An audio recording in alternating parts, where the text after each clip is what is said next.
తుఫాను ఏపీ ప్రజలకు వణుకు పుట్టిస్తోంది. తుఫాను హెచ్చరికలతో ఏపీలో టెన్షన్ వాతావరణం నెలకొంది. కాకినాడ తీరంలో కల్లోలంగా మారింది. మచిలీపట్నం, కళింగపట్నం మధ్య తుఫాను తీరం దాటే అవకాశం ఉందని వాతావరణ శాఖ హెచ్చరించింది. తుఫాను నేపథ్యంలో 22 జిల్లాల్లో స్కూళ్లు, కాలేజీలకు సెలవులు ప్రకటించారు. కాకినాడలో 31వ తేదీ వరకు పాఠశాలలకు సెలవులు ప్రకటించినట్లు అధికారులు వెల్లడించారు. మిగతా జిల్లాలో నవంబర్ 1 నుంచి 3వ తేదీ వరకు సెలవులు ప్రకటించారు. తుఫాను ప్రభావంతో ఏపీలో 3 రోజులు భారీ వర్షాలు కురుస్తాయని వాతావరణ శాఖ హెచ్చరించింది. 7 జిల్లాలకు రెడ్ అలర్ట్, 16 జిల్లాలకు ఆరెంజ్ అలర్ట్ జారీ చేసింది.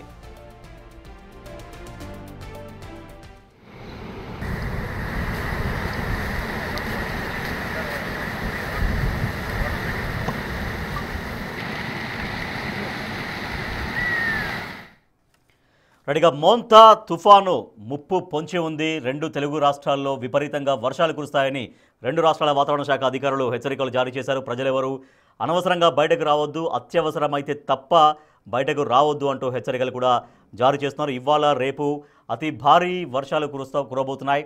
ఇక మొత్తం ఆంధ్రప్రదేశ్లో అనేక జిల్లాలకు ఇప్పటికే అలర్ట్స్ కూడా జారీ చేస్తున్నారు. విజయనగరం నుంచి మా ప్రతినిధి శివశంకర్ మరింత సమాచారం ఇస్తారు. శివశంకర్, విజయనగరం జిల్లా వ్యాప్తంగా మోంతా తుఫాన్ ఎఫెక్ట్ ఎట్లా ఉంటుందని చెప్తున్నారు అధికారులు?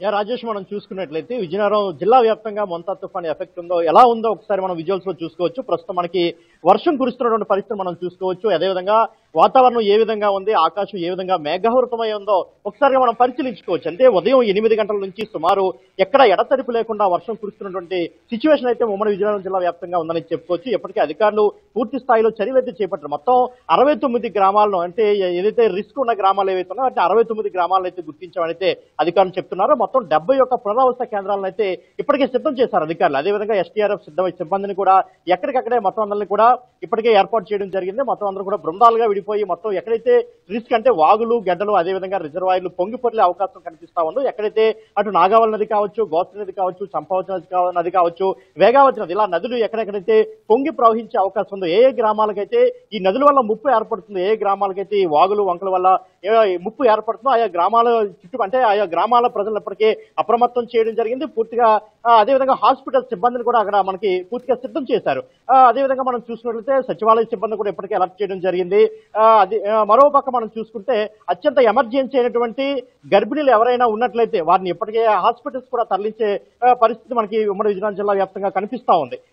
ఇంకా అంటే ప్రభుత్వం ఇప్పటికే కేటాయించినటువంటి నిధులతో ఇప్పటికే ఆహారం కావచ్చు, అదేవిధంగా మెడిసిన్ కావచ్చు, అదేవిధంగా త్రాగునీరు కావచ్చు, ఇలాంటివన్నీ రవాణా సౌకర్యం కావచ్చు, అదేవిధంగా మనకి ముఖ్యంగా మనం ఏంటంటే పునరావాస ప్రాంతాలకు తరలించడానికి మామూలు వెహికల్స్ కాకుండా ఆర్టీసీ బస్సులను అద్దెకు తీసుకోవాలని చెప్పేసి ప్రభుత్వం కూడా ఆదేశాలు జారీ చేసింది. దానికి తగ్గట్టు సంబంధించి చర్యలు కూడా జిల్లా కలెక్టర్ రామసుందర్ రెడ్డి ఆధ్వర్యంలో ఇప్పటికే జరుగుతున్నటువంటి సిచ్యువేషన్ మనకి ఉమ్మడి విజయనగరం జిల్లాలో కనిపిస్తోంది.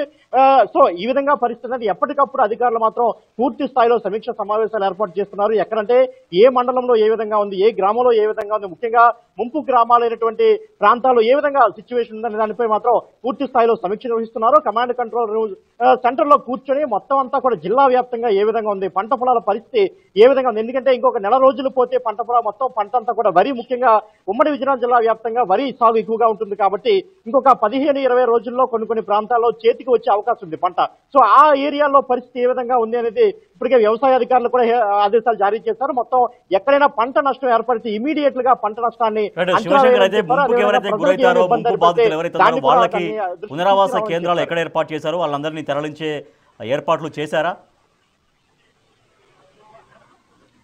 మొత్తం 71 పునరావాస కేంద్రాలను అయితే ఉమ్మడి జిల్లా వ్యాప్తంగా ఏర్పాటు చేసినట్టు ఇప్పటికే జిల్లా కలెక్టర్ మనకి వెల్లడించడం జరిగింది. మొత్తం వాళ్ళందరికీ కూడా సరిపడా సామగ్రి, మొత్తం ఆహారం కావచ్చు, త్రాగునీరు కావచ్చు, మౌలిక వసతులు కూడా కల్పించామని చెప్పారు. ఎందుకంటే రీసెంట్ గా మనం చూసుకుంటే అకాల వర్షాల నేపథ్యంలో ప్రజలు ఏ విధంగా ఇబ్బంది పడ్డారో మనం చూసాం. అంటే మనకి మన్యం జిల్లాలో అయితే గోడ కూలిపోయి ఒక వ్యక్తి చనిపోయినటువంటి సంఘటన ఏర్పడింది. అదేవిధంగా మరొక 2-3 గాయపడినటువంటి పరిస్థితి కూడా మనం చూసాం. సో ఆ నేపథ్యంలో అధికారులు పూర్తి స్థాయిలో చర్యలు చేపడుతున్నారు. ముఖ్యంగా ఏదైతే ఈ నదీ పరివాహక ప్రాంతాల్లో చుట్టూ కొన్ని గ్రామాలు ఉన్నాయో ఆ గ్రామాలకు ప్రత్యేక బృందాలను, ఎస్టీఆర్ఎఫ్ బృందాలను ఏర్పాటు చేస్తున్నారు. అదేవిధంగా పునరావాస కేంద్రాలను కూడా ఇప్పటికీ సిద్ధం చేస్తారు. Rajesh, right, thank you Shivashankar. Montha తుఫాను ముప్పు పొంచి ఉంది. ముఖ్యంగా ఆంధ్రప్రదేశ్ రాష్ట్రంలో అత్యంత భారీ వర్షాలు కురుస్తాయని వాతావరణ శాఖ ఇప్పటికే హెచ్చరికలు జారీ చేసింది. ఈ మోంతా తుఫాన్ ఎఫెక్ట్ ఆంధ్రప్రదేశ్కి కాదు, తెలంగాణ రాష్ట్రంలో కూడా అనేక జిల్లాల్లో కూడా విస్తారంగా భారీ నుంచి అతి భారీ వర్షాలు కురుస్తాయని వాతావరణ శాఖ అటు తెలంగాణ వాతావరణ శాఖ ఆంధ్రప్రదేశ్ వాతావరణ శాఖ అధికారులు చెబుతున్నారు. సో రేపు ఎల్లుండి మరొక 2 రోజుల పై కూడా ఈ తుఫాను ఎఫెక్ట్ కొనసాగే అవకాశం ఉందని చెబుతున్నారు అధికారులు. సో ప్రజలు ఎవరూ బయటకు రావద్దు, అత్యవసరమైతే తప్ప ఎవరూ బయటకు రావద్దు అంటూ అధికారులు సూచిస్తున్నారు. బలమైన ఈదురుగాలు కూడా వీచే అవకాశం ఉంది. రేపు మచిలీపట్నం కళింగపట్నం మధ్య ఈ మోంతా తుఫాను తీరం దాటే అవకాశం ఉంది అని చెబుతున్నారు. సో ఆ సమయంలో 100 కిలోమీటర్లకు పైగా బలమైన ఈదురుగాలులు వీచే అవకాశం ఉంది. కాబట్టి ప్రజలు అప్రమత్తంగా ఉండాలని అధికార యంత్రాంగం ప్రజలకు సూచిస్తూ ఉంది.